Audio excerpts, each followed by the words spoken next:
everyone. Today we will be exploring how to convert the Google Slides from TeachHub into the Nearpod program. Nearpod is a great resource for teachers and students. It makes lessons interactive, whether you are in the classroom or remote. Teachers are able to get immediate feedback as they conduct a live session, and students have the ability to use the tools embedded within the program, making it user-friendly. You can also assign these lessons during asynchronous time. Nearpod has the ability to grade slides automatically that are multiple choice, so that's also really convenient. So today we're going to be looking at how to use the draw box feature as well as a collaborative board and a poll. So let's get started. So I'm looking here at Unit 5, Day 26 lesson, and I pulled this right from TeachHub. You'll notice that it's a view-only file, so we can't modify this lesson. So what we need to do is we need to make a copy. So we're going to go to File, click Make a Copy, and we're going to do make a copy of the entire presentation. So I'm just going to rename it Unit 5, Day 26. Click OK. And now it's opening up the new tab with the copy. And with this copy, we'll be able to modify the lesson. So let's just wait for it to load. Here it goes. Okay, first thing we're going to want to do is we're going to want to delete the teacher slides. If you need the teacher slides, you can always go back to TeachHub and review the parts that are before the actual lesson. So you're just going to go to the left sidebar and you're just going to click the delete button and keep pressing delete until we get to that white slide. Okay. So now we're ready to convert these slides and make them interactive. What we need to do now is we need to go to this add-ons feature. We'll click on it. And I have Nearpod, but you probably don't. You're going to click on Get Add-ons. And here in the search bar, just go ahead and add Nearpod. You'll click on the Nearpod app. And for me, it says uninstall, but for you, it should say install. You'll click install. Now, you'll need to have an account. It is free for teachers, but I think you need to have a subscription in order to be able to sync it to Google Classroom. But when you go here, you'll click at nearpod.com. You'll sign up as a teacher, and then you'll have your own little library that will review later on in the lesson. So let's get started. I'm going to go back to add-ons. Now that we have our account up, it's going to open a sidebar. Okay, one second. I just need some permissions. Okay, allow. It'll open the sidebar here on the right with all the features that you can include into your slides. Now, we're not going to make all the slides interactive because not all the slides need to be interactive. For example, these vocabulary slides don't need to be interactive. So we're going to look at slide number 8, and you'll notice there are 4 questions here, and there's not a lot of space.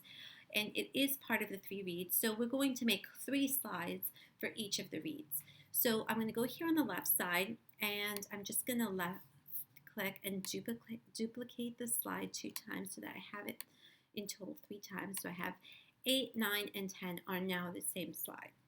So for the first read, what I'm going to want to do is take away the questions for the second and third read and just leave it with that 1 question. So now it's almost ready for me to convert. We always have to make sure that our directions now make sense with the adjustments we've made, and they don't make sense. So answer the question on the left. Read the story again before you answer the question. So once we've made all those adjustments and we're happy with how it looks, we'll click right here, Convert to Draw It. So it'll make the entire slide interactive.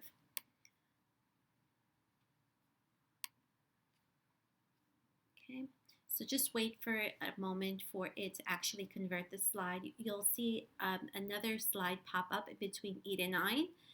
And that will be the interactive slide. Now just wait until it fully loads so you'll see the image. This is now fully loaded.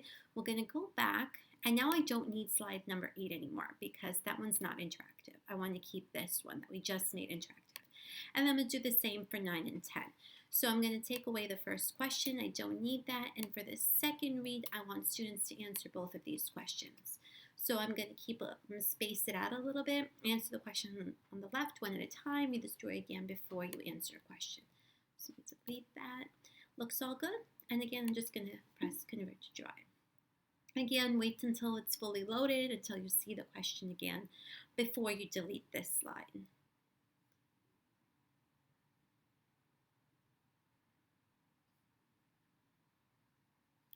Okay, again, I'm going to delete slide 9 now. I don't need that. I want the interactive just to stay. For the final question, I want students to just answer that one question. Again, I'm just going to adjust the directions here.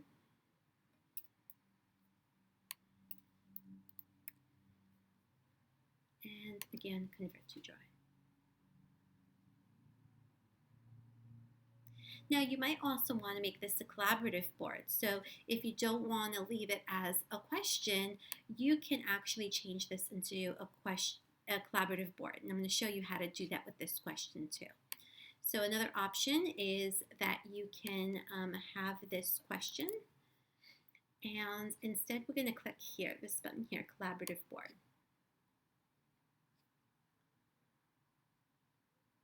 And as you notice, I copied that problem stem one more time.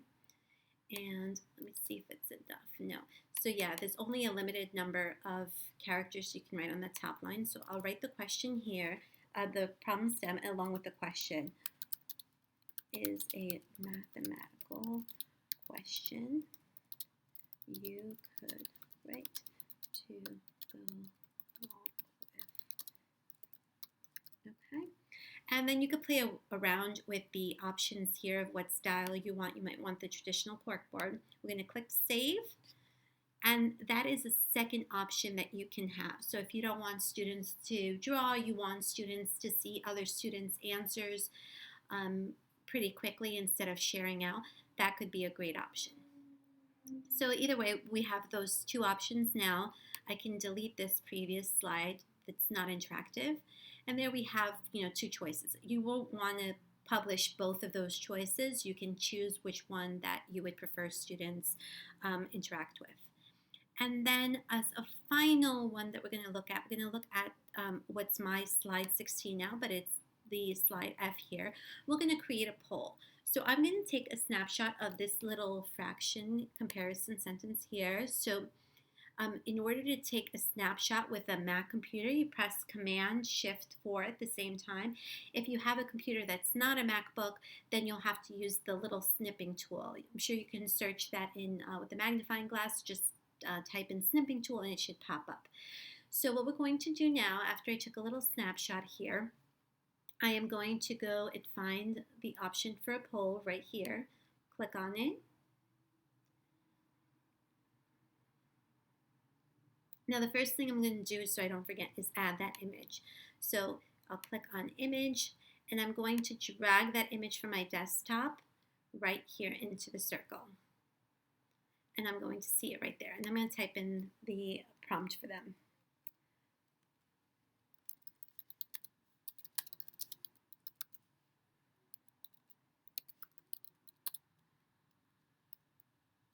So I'll just see if complete the comparison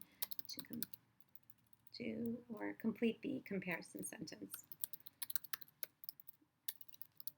Okay, and then I'm going to add the options. So I think it was greater first, then less, and then we need to add an additional option. So we're going to press add answer, add the equal sign, and save.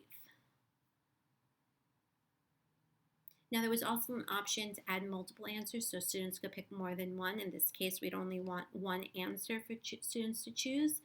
So that's why I didn't change that option. So again, it's here. I'm going to move slide 16 here.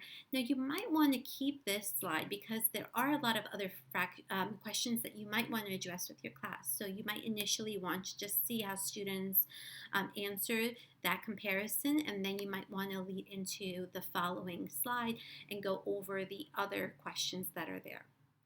So now let's pretend we've made all the slides interactive that we wanted to make interactive and we're ready.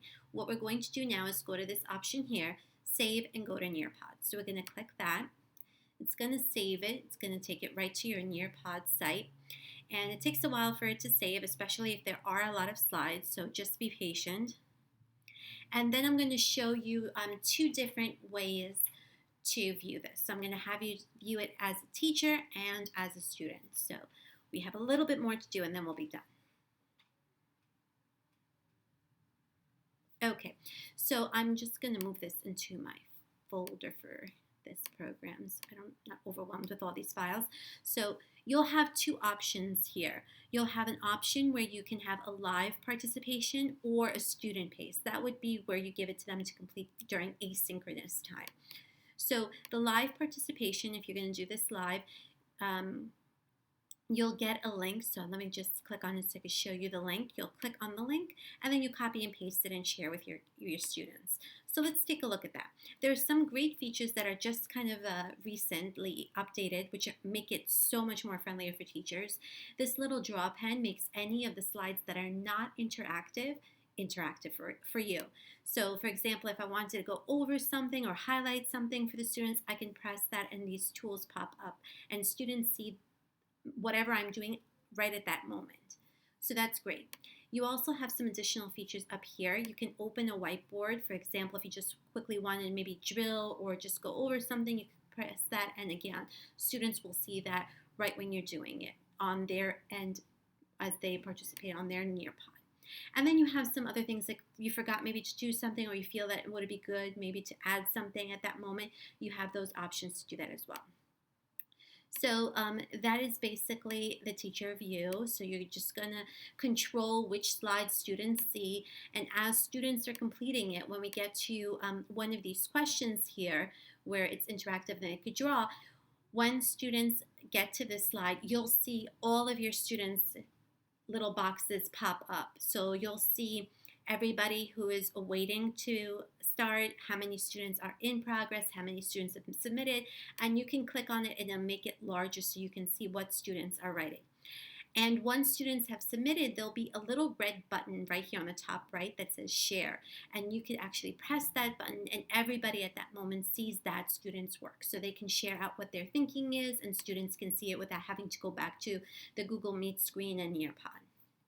So that's really, really great. Now let's go back to the Nearpod again. So I'm just going to log out of here and show you the student view. So what I'm just going to do is I'm going to go get that link from the student paste. And again, you can give this link to students so that they can work on it on their own and do it at their own pace. So I'm just going to copy this and I'm going to open it in a new tab. And now we're going to be taking it like if we were a student.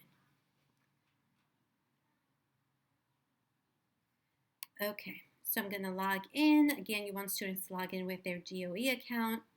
Continue. And I can, as a student, scroll through these very quickly if I want to. They also have the option to take notes on the pages. They won't be able to go on to the next slide if they're interactive and they haven't participated. So they have to do something. So for example, here is one of the sides that we may draw it. So what students can do is they can add a text box here and they can type in their answer. They can adjust their text box size. So, Barbara needs flour and she only has a 1/4 cup measuring cup. Okay, and then they'll submit, and once they submit, it'll automatically take them to the next slide. Same thing here. They can also use the little pen if they prefer. They can write out their answer. They can adjust the size of the pencil.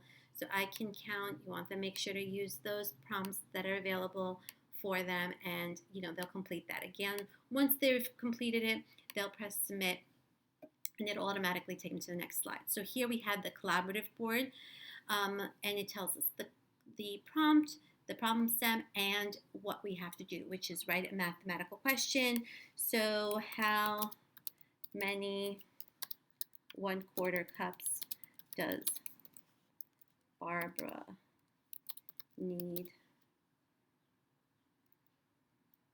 to get the 3/4 cups? Okay, they could add a little picture if they want. Maybe they want to type in flour and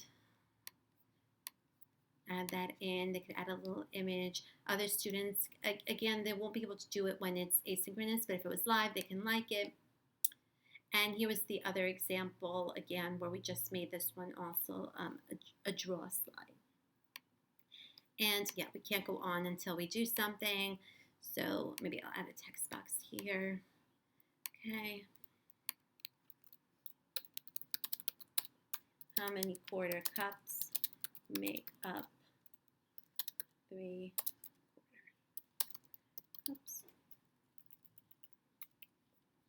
And submit. Okay. And then just to kind of finish up, we'll just go to the poll over here. And here is another one that we kind of did again. If you write the question within one of those interactive Nearpod, like we had to write complete the comparison sentence, it does allow for the immersive reader to be here. But if it's, for example, here, you're going to notice that the immersive reader is not there. So it's also a great feature to keep in mind for students who are ELL. So the students will just pick an answer, they'll submit, and then that's basically it for the interactive here. Now, final thing that I want us to do is just kind of take a look at the reports. So when you go back to your Nearpod site, you can go and click on reports here and click on it, and it'll show you, okay, here's the students' names. Here's if they completed all the slides. That means that they just interacted with the slides. They wrote something. Whether it's correct or not, you'll have to take a closer look at it. So you'll click on poll.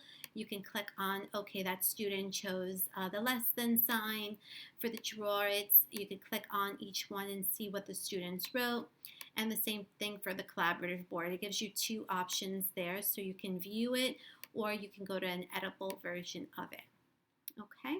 So that is basically it. I hope that made you guys feel a little bit more comfortable in using the Nearpod program. It is really, really helpful, and students really do love that it is interactive and that they get to share their work with their classmates. So I hope you use it in future lessons. All right, bye-bye everyone.